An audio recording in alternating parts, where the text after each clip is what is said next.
Hey, this is a content warning. Today's episode has stuff that is not good for kids to hear. Not just the normal swearing and silly stuff, but actual kind of grown-up content. So please enjoy this episode, but please be aware that there are adult themes throughout this book.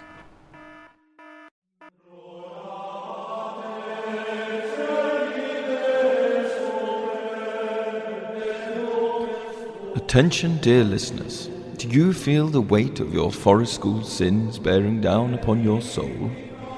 Have you hidden a drum because you couldn't handle the noise anymore? Have you lied about the hot chocolate powder being finished? Fear not, for redemption is at hand. We bring you Forgive Me Forest School on the Forest School podcast. Each episode, we, your humble forest school gurus, will absolve you of your nature-based transgressions. Simply visit theforestschoolpodcast.com, linked in the show notes, and submit your forest school confession. Together, we will find absolution, laughter, and a renewed commitment to the forest school way of life. Don't miss this opportunity to cleanse your conscience and connect with a community of imperfect nature lovers just like you. Send your transgressions in to us at theforestschoolpodcast.com and enjoy the experience of being forgiven for your forest school sins. Amen.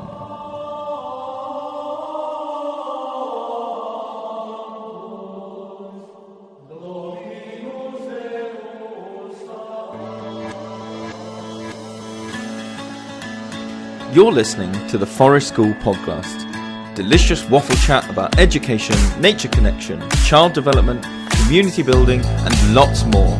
Hosted by Lewis Ames and Wem Sutherland.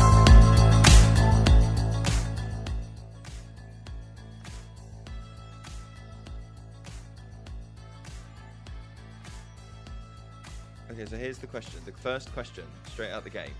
And then now this might be a different question than it is for most people. But the question is, how many owls would you have to see in a single day before you went, something's going on? Now, I say that might be different because we've got owls in the woods at the moment.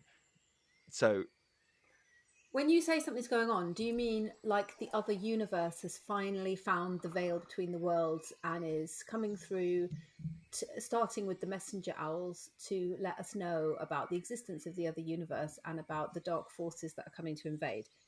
Is that what you mean? I think that's implied fairly obviously. Okay. I think I'd probably have to see... how many before you go, that's weird? 8. 8? You could see 7 owls and not comment on it. Yeah, at our work, yeah. 7 owls? Yeah, I reckon.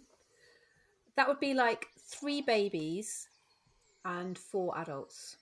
That would be like 3 babies from the same nest, their parents, and some jealous one that's come in to cause some mischief. Mine is way lower.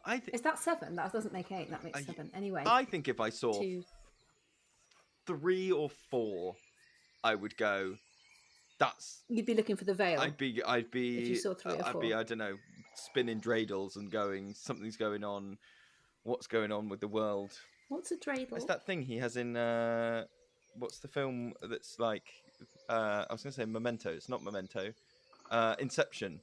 He has to spin the dreidel to see if it's like the real world. I'm just interested. I was interested to know. Okay. 7 is high. I think didn't I say 8? I think I said 8. You said 7 and then you did maths that added to 8. No, it was the other way around. Anyway. How many owls have you seen this year? This year? 3. Yeah. Okay. Guys, if you're enjoying Owl Chat, you can support us on Patreon at the Forest School Podcast. If you think that Owl Chat is worth the cost of a meal deal once a month, plus loads of extra stuff that you get, we would deeply appreciate it. I feel like you might be misadvertising though. Why? Because you're making it sound like if people join the Patreon, they're going to get like more exclusive Owl Chat, and they really aren't. I'm going to send owls to their house, and if they don't, see them, that's not on me. They'll be there. All the people on our Patreon have had owls sent to nearby it, but that's not on me to look for them, right? I can't do all the Yeah, work, yeah, right? I'm a yeah. facilitator.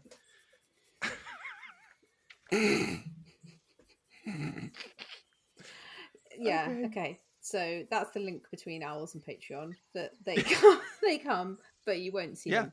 I mean, I'm not even subscribed on Patreons to on my own show, our own show. But there are a lot of owls around my house. Ooh, they're hooty.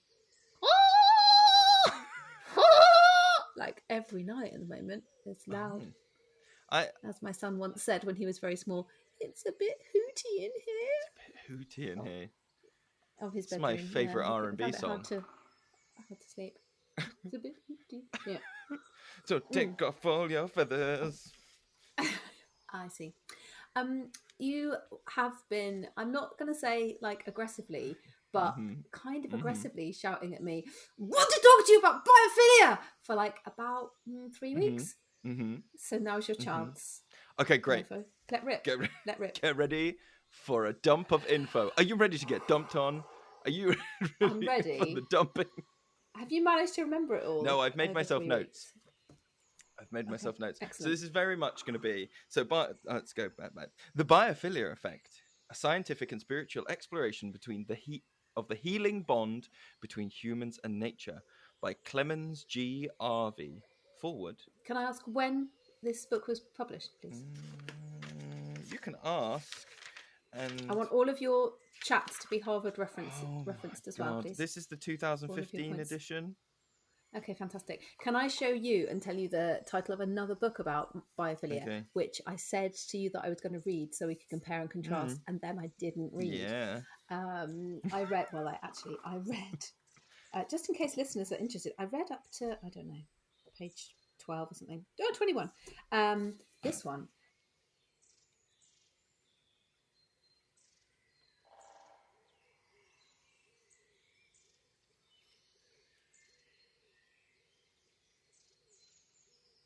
Great. And if you're interested in hearing more books that Wem's not read,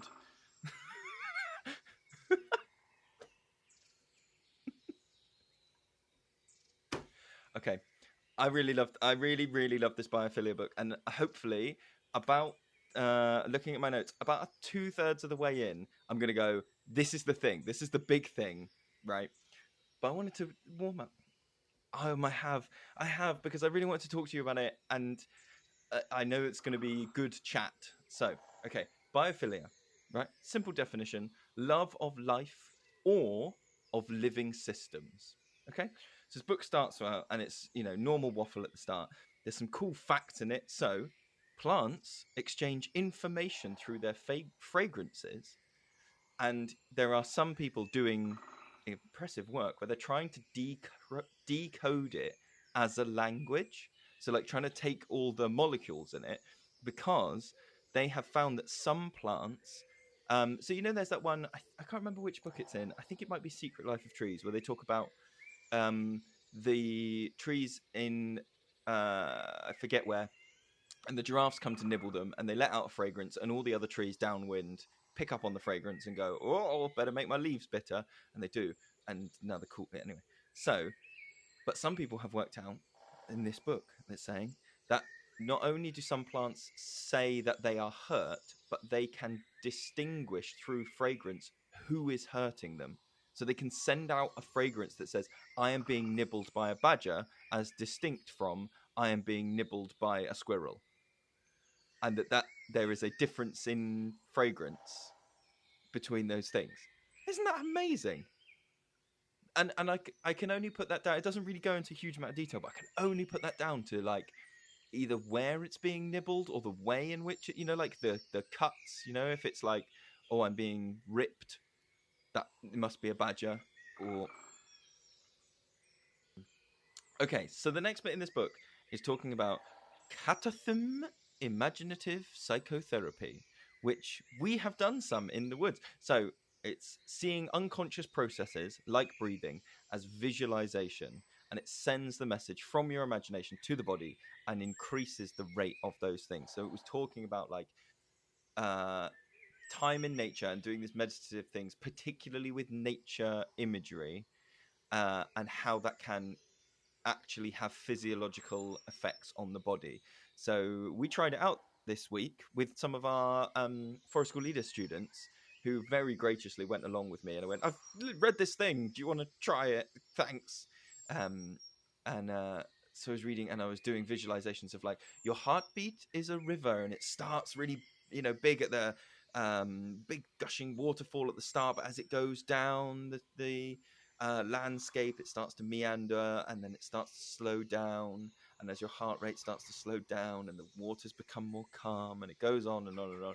And loads of people afterwards. And I did one about tree roots becoming untwisted and they were gnarly, and that was your muscles. And then they were untwisting with the breeze and becoming loose, and the fibers were becoming soft. And people were like, yeah, it worked. It worked. My muscles felt, you know, more chilled. My breathing, my heart rate went down. You said your heart rate went down with the rivers one.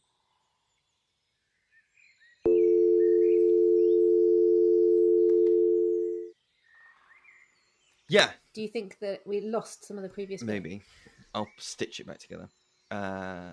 Yeah, so that was really interesting, and really interesting to do that thing of like, you know how we talk about sometimes like subconsciously spending time in nature might put you in tune with like, oh, the leaves are growing, and so then you're looking at lots of growth, and then you internalize that and you feel like restored. And I wondered whether that is just a thing of being out in nature for a long time. You're seeing these processes, you're visualizing these processes. And so then that goes into your body when you see the woods, particularly when you notice it like, fixing itself, or you notice it like hunkering down for the winter, that you also have those processes and your body starts to go. I'd be really interested to know whether people who spend more time in nature have a stronger sense of like restoring over the winter, whether they Mm. internally shut down more and go, okay, recuperate, that's what everything is doing. Mm. I don't know how you would necessarily test that, but I don't know either.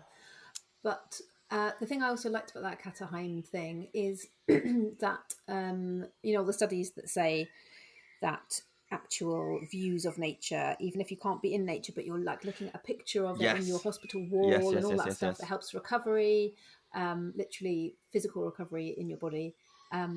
But for people who might not be able to access nature physically or be able to see it, to be able that if you are able to imagine it through a guided meditation like that Yeah, it's doing the same, having the same effect.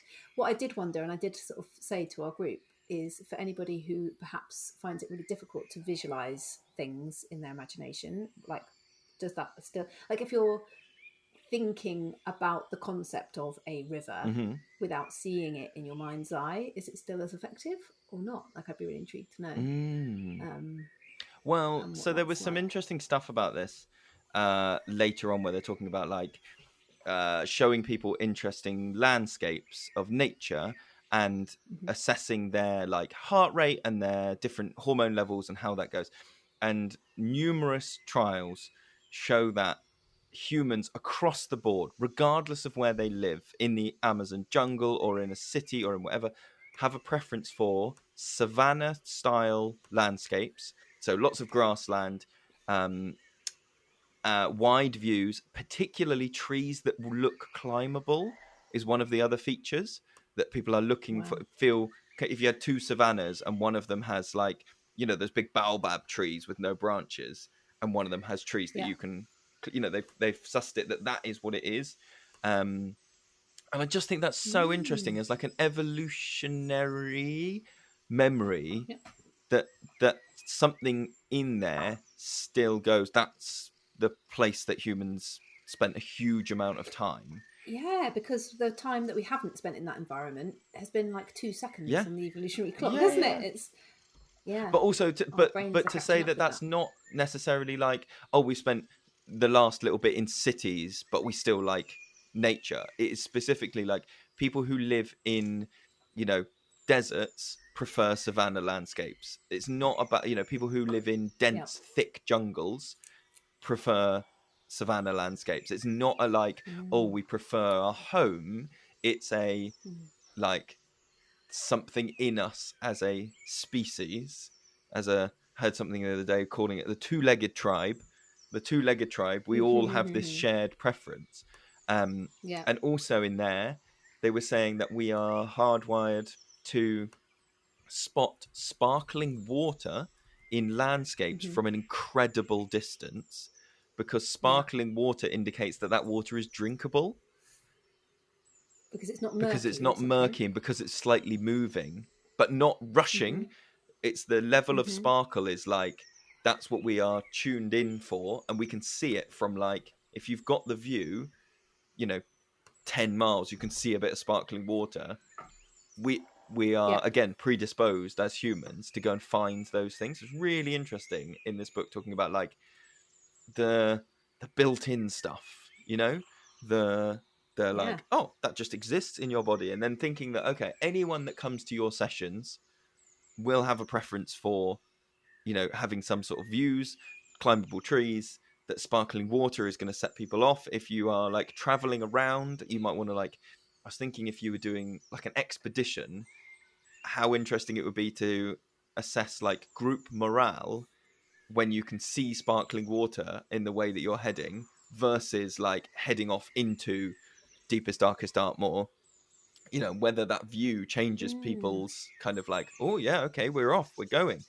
You know, um, it's just, there's so much stuff in this book. There's so much. Okay, I wonder if that's like, this is a basic comment. I can see the sea. Who can see the I can sea see the first? sea. When you're in the car. Yeah. Oh my god.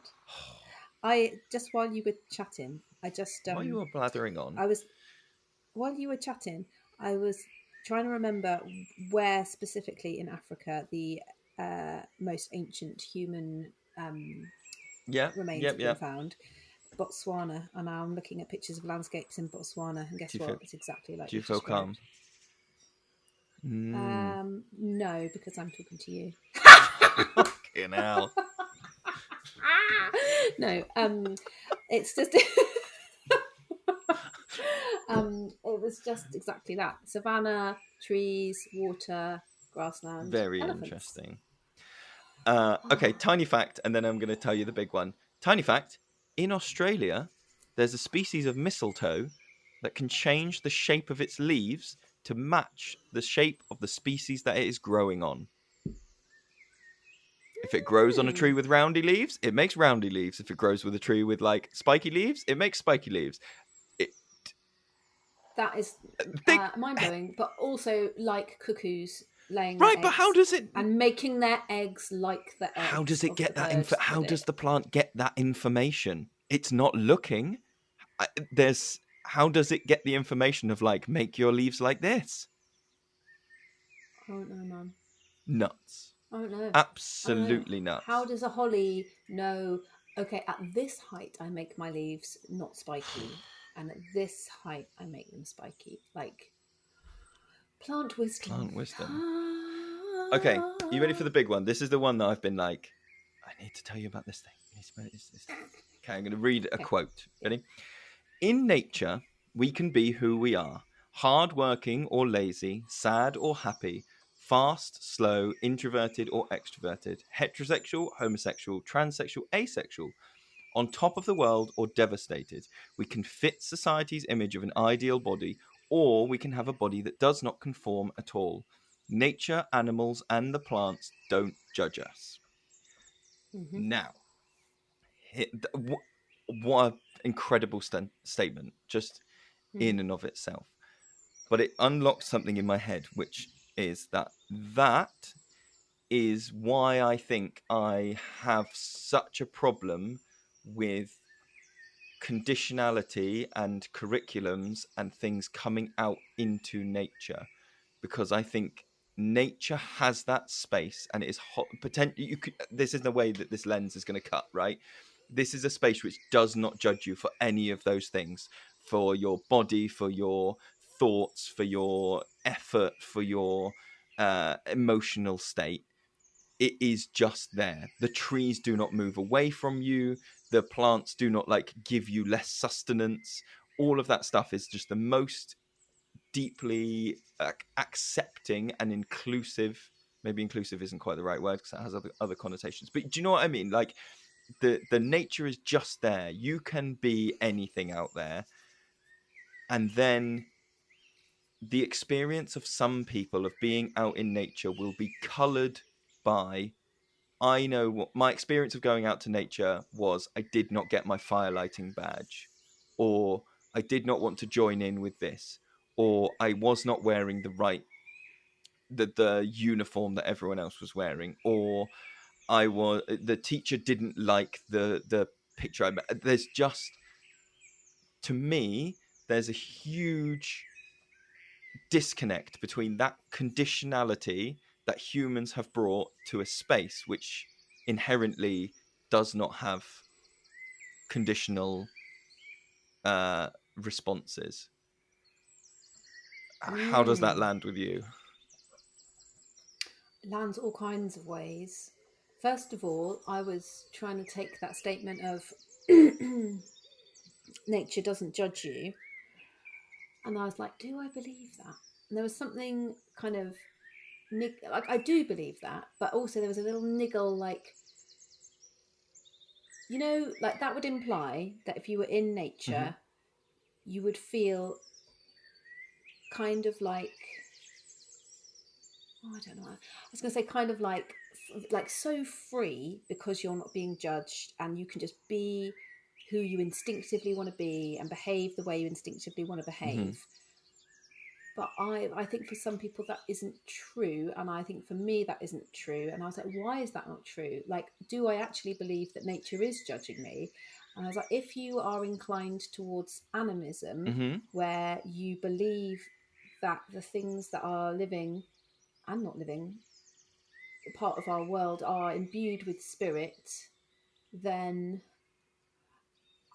I still think they're very non-judgmental, but I think that my duty of mutual respect I'm with you. means that it is not an unconditional environment, because I might do something and they go, oh, sorry, to like a plant or a tree. Sure. I would still think, oh, I need to like not trample that thing. Oh God.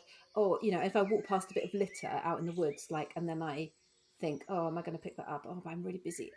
Oh God, no, I feel so guilty.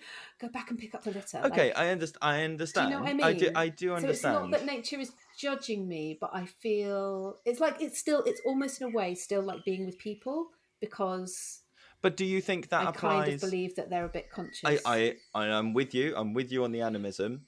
I think there is, but I think there's a difference between having a relationship and having respect for those things versus the.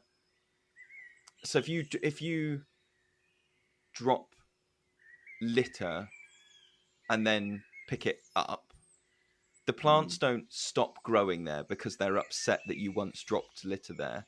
If you No, but they might like spike you. I do believe there is a bit of me where if something hurts me in nature or something goes you wrong, think like you I deserved get it, scratched, I think it's sort of intention. There is a bit of me that thinks that I am with you. that it's a sign. I am It with means you. something.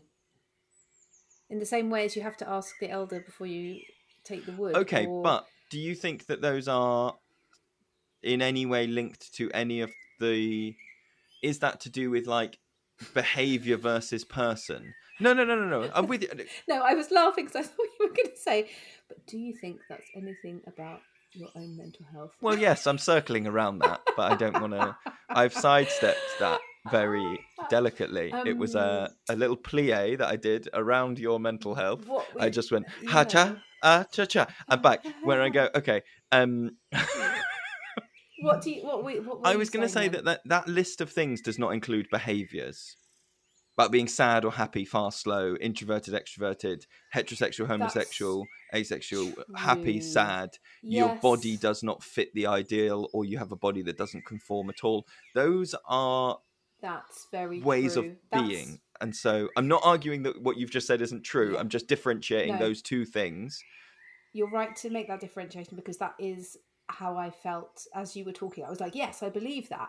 But also this other feeling where I do feel like I'm, do you know what I mean? So yes, I would agree for those things for sure, that you can go out and be outside, you know, if you can get there, if you can make yourself get there physically and emotionally, then yes, I do feel that you are allowed to be all of those things Yeah. without having to And mask. that's massive. And so that, and then okay, so then the other bit of that is me going that I something has unlocked in my Yes. brain about the conditionality that is sometimes brought. And so but I am then thinking more about like, ooh, that's a really interesting thing if you could get people to, because I think if you got people on board with, you know, you can be all of these things in nature, nature does not judge you, then to go, do you help facilitate that,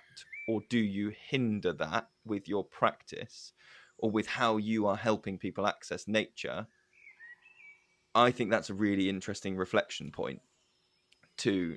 I think so too. And I think that probably in the same way you were saying time spent outdoors means that some of the stuff that's happening outdoors rubs off on you, maybe. Mhm. That also, I do think, now that I think about it, the more time that a group spends in nature, the more that lack of judgment and just acceptance and just everyone's just doing their thing rubs off on groups and us, I think. And so if you, as the, do you know what I mean? Yeah, Like, I think absolutely. just that, oh, it just is. In the same way that no one goes, oh, why is the tree like growing that? That's kind of annoying. It's sort of my way. No one Yeah, does that. It's that if you open yourself up to it, then it's much more easy to go, why is that person doing that thing? Oh, they just are. yeah, It's not on purpose to irritate me, or why does that person prefer that? They just do. yeah. Yeah. I think it's a It's almost like modeling, isn't it? It's almost like the the environment woods is is modeling modeling. to you absolute, you know, A way to just a be and way just to do just what you go, need to yeah, do. they're all right here, they're part of this, which is Mm. huge. I think there's something, yeah. So like I've been holding that in for like 3 weeks to go, Mm. oh, there's a huge thing here which is about like the woods not being Mm. conditional, or that it's just so accepting, which I really love. I really, really love. And I really Mm. think that highlighting that to people could be a really radical thing to you know, like we talk about, you know, you can start with like I statements. You know, I statements are a way of being like, I absolutely am great with you, however you want to be. Like I, you know, while you're here doing the things, how interesting would it be to start phrasing people? Do you know what? The trees really don't mind. The trees Mm. will love you if you are like this or like this. Like the trees are not there coming out and going, you know, no autistic people in this woods, please. The trees are not there going like, only fit people in this woods, please. The trees are not doing any of that. Mm. Do you know what I mean? That's massive. And Mm. if you could reflect that back to people, how their perception of the outdoors might change. Particularly, I'm thinking that thing of like, so the ideal body and bodies that don't conform was one where I was like, yeah, and I can say this about my own practice. There was a lot where I just would go, we're running is what we do, and chasing games, and physically fit, and keep up, and let's go, and actually I'd taken a super inclusive space and potentially put my own, um maybe it's not conditions, maybe it's like biases. Like I was putting my own biases on, like, forest school is a place to be fit, forest school is a place to be this, the outdoors is a place for survival and hardcoreness. And I would say, actually, more and more, you and I have made the site that we're working in, you know, we've got armchairs, we've got blankets, we've got comfortable things, we've got shelter from the wind, we've got shelter from the rain, we've got like beautiful pieces of art strewn around the place that are more and more reflections of that, like, you are just as welcome here if you want to run up and down the hill as you are if you want to sit out in an armchair. Mm. Maybe the woods is rubbing off on us. It's Mm. Yeah. basically Yeah. Yeah. what I'm saying. Oh, feels good to have said all Oh, that. big Oh, one. big one. Yeah. Oh, big Oh, big one. one. So does the book kind of say, because I know stuff I read about biophilia is like scientists and psychologists trying to work out like what, but why? Like, why do humans love things that are alive and natural Mm-hmm. and things? Is that does the author of this book kind of say, and that's one of the reasons why we are drawn towards nature and we love these things, or is that just kind of like a side note, or like what do they say about that In a side of things? way, I think they are taught that. So there are many chapters in this, and each one is kind of talking about a different aspect of why we enjoy being in nature. So that is one aspect of this chapter, and then the next chapter is about that thing of visualizations and us, um, the visual imagery of being out in nature, the landscapes and the sparkling water, that makes us feel calm. So it's like a Venn Mm-hmm. diagram of like what makes you feel calm. Okay, it's the acceptance, it's the landscape. Um, Mm-hmm. so there's another bit in here that talks about a form of attention, like paying attention, that Mm-hmm. does not cost any energy, is fascination. Mm-hmm. Fascination is automatic. And I was like, ooh, that's an interesting differentiation between are you paying attention or are you fascinated? I don't think you, when someone is fascinated, everyone listening to this knows what it looks like when you are fascinated, when someone is fascinated. That does not cost energy. It doesn't cost mental energy, mental load. I really liked that, like, differentiation of like, oh, we can facilitate fascination, we can encourage fascination, as opposed to we can, in air quotes, develop attention. Do you know what I Mm. mean? Phrasing it as like, well, if someone isn't fascinated, it's that intrinsic external thing, isn't it? You Yeah. know, if someone is fascinated, that is intrinsic. You can find things and show them stuff, and then maybe they'll be fascinated. Mm. And then going on, and it's talking about, there's a bit of attention restoration theory in here. It talks about that being Yeah. restored by being in nature. Um, then it talks about that focusing on a single object or task. So there's a bit in this book where it talks. Sorry, hang on, I'm going to jump around a minute. If we regard, and this is a quote, if we regard the human brain as an evolved organ, specially designed, tricky word, to analyze and respond appropriately to the opportunities and constraints that existed in ancestral environments, we begin to look at human interactions with the natural world in new ways. Then later on in the book, it goes, focusing on a single object or task runs counter to our evolutionary behavioral pattern. Predators, time, scarcity, all of those things are something that would have developed the human brain as an organ to be like, you need to be careful about how you focus your attention. You should always have 10% running in the background on the bird song or the movement or the light. And so that's very interesting then to think about the ways in which people try to, again, in air quotes, develop an attention span. Mm. And if you frame that and go, okay, but that's not what that organ can do. It's not, Mm. it's not hard, and it's hard not to use words like designed or built or Yeah. whatever. That's not what it's been trained to Evolved. do. That's not what it has evolved to do, is single Yeah. attention on a thing for a long time. So that is like, that's really interesting, and taking that like evolutionary lens and putting it onto lots of behaviors and going, okay, would this have served someone in an ancestral environment?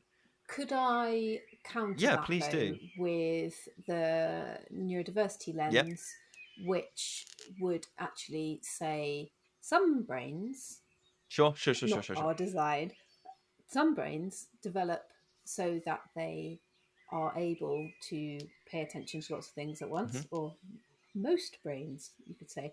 Many other brains do not develop in that way and are actually really specialists at paying attention to just one thing for a very long Mm-hmm. time.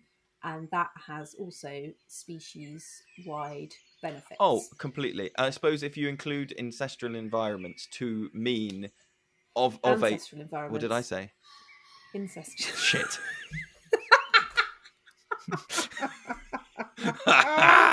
Oh If you take an no! incestual Fuck. environment Fuck. and No, you probably did. I just heard it as ancestral, and I couldn't let it go. Sorry. You take an ancestral. If you take the ancestral environment to include that groupness, that being in a group, that community, being in a group is part of it. It's very rare for humans ancestrally to have been on their own. Therefore, being in a group, having some specialization, having some variance, having all those things, you can go like, as part of a group, this is beneficial, this is also beneficial, this is also beneficial. Yeah. Yes, I totally take that on board. Massive. Okay. Oh, sorry. There's a weird quote here that just says, "No one throws homosexual animals out of the forest." Well, which indeed, is a quote about the acceptance, but I didn't get it in time. Yeah. The right point. So I'm just going to say, in the middle of a different topic, no one throws homosexual animals out the forest. Exactly. It sounds a bit. That's the sticker. That's the next sticker. It sounds a bit like no one puts baby in the corner. Pride Month. Yeah. It's June next month. That's it. Yeah, exactly. Forest School podcast sticker. Yeah. Love it. Okay, here's an interesting one. Walking in nature, being in nature, releases serotonin. Serotonin is a natural pain reliever. Mm-hmm. So there's an argument both ways there, which is that like going in nature is good if you have got like a little bit of an injury, but it also must mean that injuries sustained out in nature must be way worse than they appear because we're already in a pain-free state. You've already had it knocked down 20% by being out in the woods. So that scraped knee is actually way worse than it looks. Well, 20%. No. I made up 20%. I can find it. Yeah. It doesn't have a number on it. It just says, pain relief. I guess it's different for different people, different biochemistry, those things. Yeah. Yeah. Very interesting. So, okay, hang on. There's a quote here that I've written down. Read in full.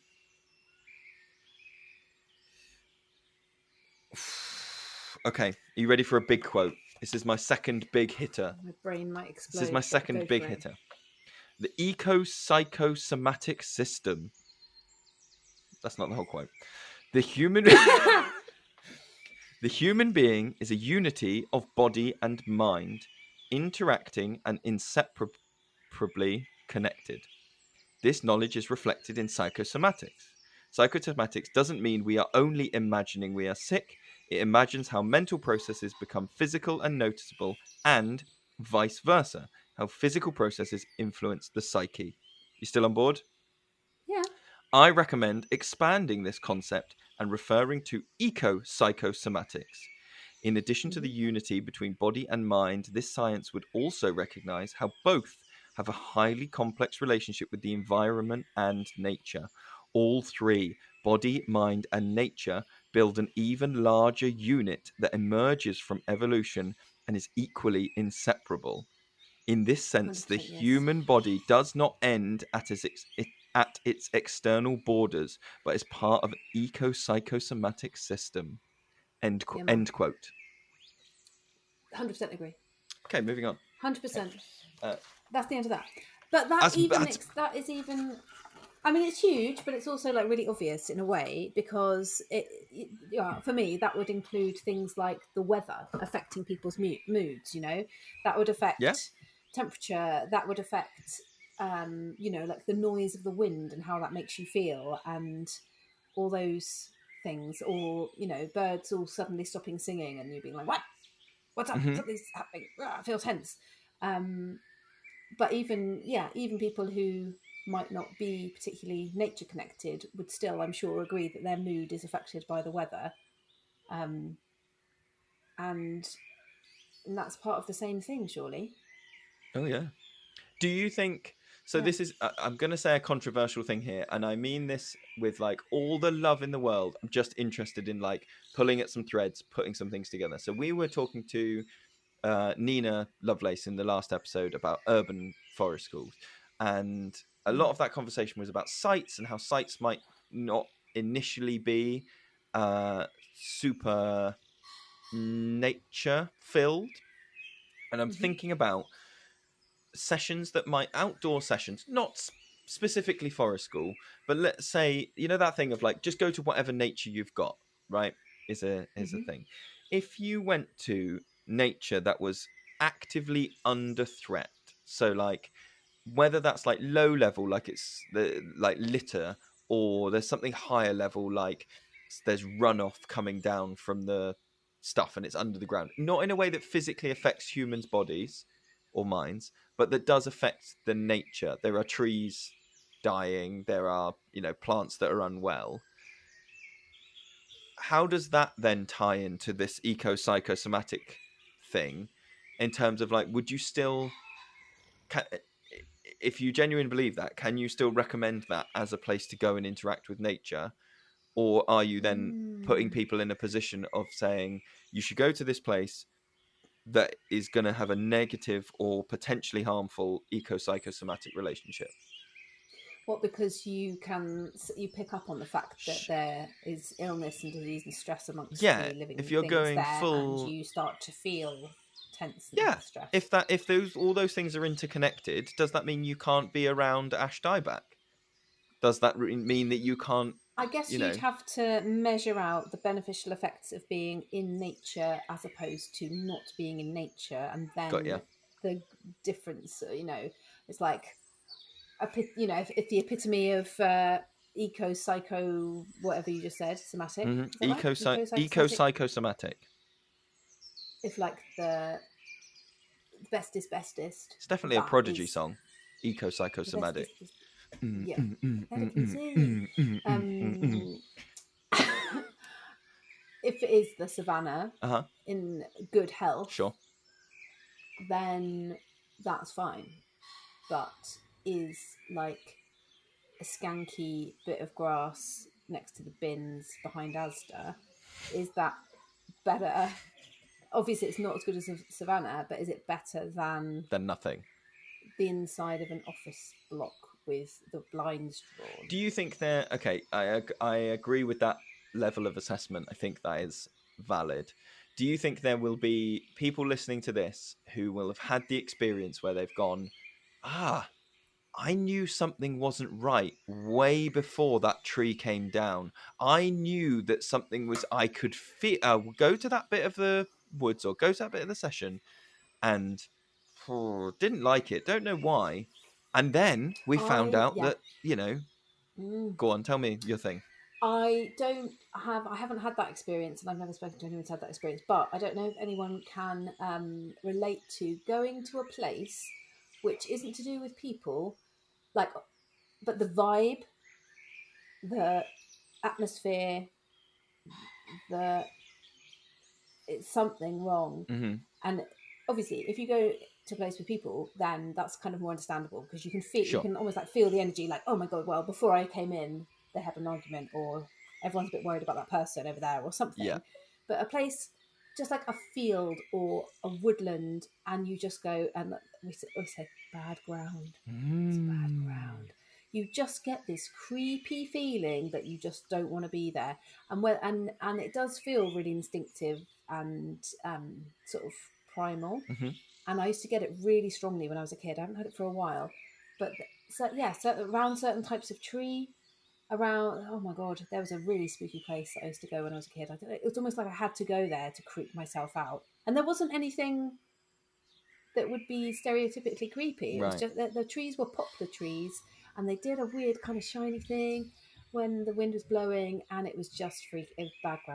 Background. So maybe I was picking up on some kind of like pollution in the earth or something, or the badgers under the ground were crying, and I could hear them. I don't know what it was. Background. Okay. Well, segueing from the bit of grass behind the bins at Asda, there's a whole chapter in this book which really caught me off guard, and I have just made the note: banging in the outdoors. You did allude to this the other day. I was like, what on earth? No, I didn't allude. Hey. No, that sounds really wrong. I didn't allude to it. Is a little place where we can get together. There is a full story in this book about people going through building a love shack. About people going through like marriage counselling, and part of this I always mark the podcast as explicit, right? But if you are listening to this with young people in the car, you've already fucked it because we've already stuff in crap. Okay, it's going to get worse. Talking about as part of their like marriage counselling, going off and like shagging against different trees and describing it as having a threesome with the tree. That they are like this lady in the middle, man, then lady, then tree, and the lady being like, it was a threesome with me in the tree. And Is this just the author's own personal no, experience? it's like a case study. And then going off and finding it, and then it's talking about like putting plants in your bedroom, and like that's where we again evolutionary ancestral experiences. Yeah. Banging behind the bit, no banging.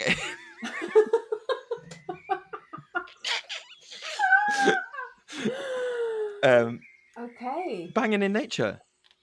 Now, look, some people listen to this podcast and they're like, I'm here for the tips, right? I'm here for the tips and tricks for running forest school sessions. Nothing to do with that. Please, oh my God, please. No. Wow. But then it goes into really detailed descriptions of how to cordon off a bit of your garden so that it's not in view, different ways that you can make, like... The love shack is... Yeah. I mean, at no point in the descriptions does it say make sure it's evergreen, right? Which leads me to think that you could have, you know, a strong October breeze come through and suddenly, you know... Well, evergreen's quite prickly though, isn't it? Often. Yeah, but that's something... I can't imagine that would be particularly comfortable. Yeah, but they're all about like making a little doorway and then you're Spruce. behind... You know, I'm thinking about like, you know, if you had a little ring of cherry laurel. Oh no, that's bad juju. Cherry laurel? That gives me... Yeah. That's not your preferred third? Flippin' 8 laurel? No, spooky. Unless it's a really, really big species and it's at like a National Trust landscape garden and it's gone all funky and you can climb on it. I can imagine that. Listen, I'm interested that they've gone for the tree rather than like... If you were going to try and start people off, I think you would describe moss. I think you would describe moss as the like... That's the... Sitting on a moss carpet, right? It's an enjoyable experience. Yeah. Okay. Are you ready for this to get slightly worse? Okay, great. So. Yes. When you are born, when one is born, decomposing compounds in the amniotic fluid come through your mouth and nose during birth. Yes. However that birth happens, the amniotic fluid in your mouth and nose. Yep. They have worked out that part of that compound is the same compound that is the smell of roses. And they are proffering in this book that is why roses are potentially linked with romanticism and ooh la la, because it is to do with the old jelly belly. Wow. Yeah. Wow. So the smell of roses reminds you of your mum's tum. Yeah. That's amazing. And also that we as humans would smell it on newborn babies. Oh, yeah. Sorry, you just violently bent over like you were going to be sick. I just picked up my pencil. I thought I'd really gone too far and you were like, okay, great. I dropped my pen. Okay. On the flip side of that, why? I know the true of the fact, but I do not know why the fact. Hawthorn blossom smells like decomposing flesh. Why is that? And that is, well, I mean, what's the reason? But for that reason, don't bring it into your house. Bad vibes. Bad omens. Bad omens, because he's the dead. So yeah, it was called like, you know, you're gonna prophesy a death if you bring it into the house. And then they discovered that it's the same compound as in rotting flesh after many years of this. Okay, this is a nicer note on smells. Green is the only colour which English language speakers basically agree what that smell is. Red doesn't have a smell, purple, blue, white, yellow, people interpret all those colors differently. But green is, people will say, it smells green in here. Oh, that's a very like green scent. But it's a visual metaphor. It's a visual term. But none of the other English color words have got that association, or rather that like uniformity, which is very interesting, isn't it? That we have associated a visual. I was saying to you the other day about the leaves on the beaches being the right green. Oh, acid green at this time of year. Yeah. What synesthesia? That's what it's called, isn't it? Where That's when it's all hooked senses, up differently. Taste, sound, or whatever. Yeah. Smelling a color. Yeah. Which is interesting, isn't it? Okay, and then we get towards the end of this book, and the end of this book is lots of different things, lots of like recommendations towards the end, but there is also a bit where they're talking about death, which seems an appropriate way to get towards the end of this podcast. Everything dies. That is the only universal connector of living things. Plants decompose where they stand and feed back into their ecosystems and their offspring. So making this point that like plants, if we're talking again about modeling, that they give back as they die. That's it. And again, an interesting thing if you reflected on being with the woods and how the woods is accepting and things, and the woods, and that there is a universal connection between us and all of those trees and all of those plants and all of those birds, and that is by and large the thing that is connecting us, is that one day we will all stop. Which is just a very I think that's quite nice. I think that's very nice to share a thing, because you don't share the other end. We're born in different ways. We're all, grow in different ways, move in different, but we will all stop in basically the same way, which is very interesting. And then the author talks towards the end about how most reports or most findings for humans, hearing is the last active sense before death. And the author of this book talks about how bird song is the thing that millions upon millions upon millions of humans have heard as the last thing before they die. That's nice. And then they talk about wanting to die in their garden with birds. And again, possibly in a evolution ancestral environment, I think there's something quite nice about going out with birds, like so many other people. It's that thing again, isn't it? It's in many senses new or unusual for that not to be the last thing a human hears. Are you saying that you want a sky burial and that we should all remember to lay you down and let the birds pick out your eyes? Yeah, but I want little birds. I want just robins. So I want to be there for a while. I'm going to be there for a really long time.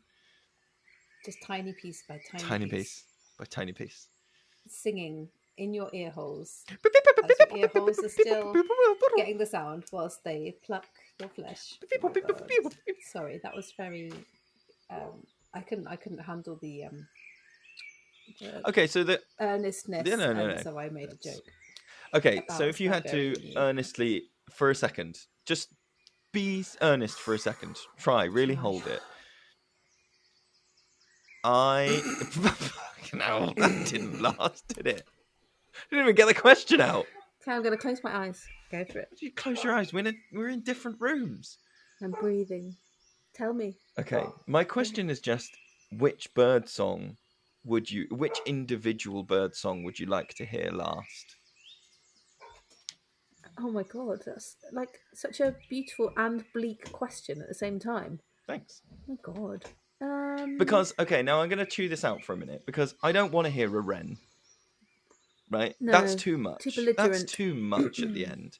I don't want to hear a buzzard or something that's like a bird of prey. Okay, so let's... It's gonna peck out your eyes. What about an... Would you like to hear a tawny? No. Oh, okay. No. Okay. Blackbird, 100%. Really? Yeah. So soothing, relaxing, beautiful, just singing for the sake of singing. Oh my goodness. And have you ever heard that piece of music called, I think it's called Slowed Down Blackbird by Chris somebody? No. Oh, it's so lush.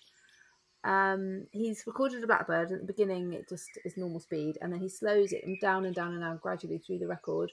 Do you know what? It's not particularly poetic, but I think I could be convinced to go with a wood pigeon,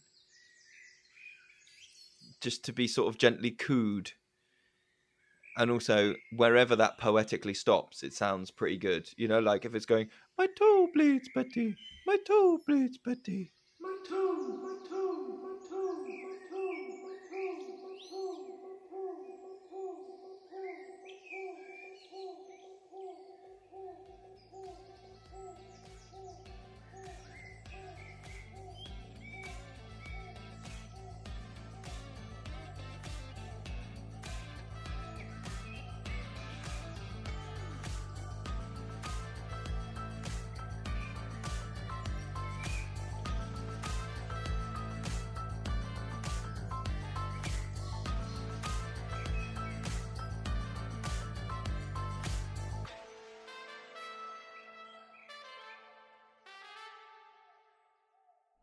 It's time to thank the Patreon people, but I'm going to thank them in a slightly different lens this time. Normally, we thank you lovely, lovely people that are supporting us on Patreon from behalf of me and Wem. But you guys on Patreon are the ones who have supported this episode. You have brought this episode to all the people listening. So there are people listening to this episode who got to listen to a podcast because of the generosity of these lovely Patreon people. If you want to be somebody who is generous enough to support this podcast and to help give it to more people, then you can head to patreon.com/The Forest School Podcast. But this episode with Lucy Jones was brought to you by Rachel and Karen, Matthew, Catherine, Gareth, Rebecca, Rosie, Julie, Rachel, Candice, Claire, Heidi, Louise, Michael, and Anna. So on behalf of everybody that's listening to this podcast, I would like to say thank you to all you people for making this podcast possible. And if you want to sign up, you can go to patreon.com/The Forest School Podcast.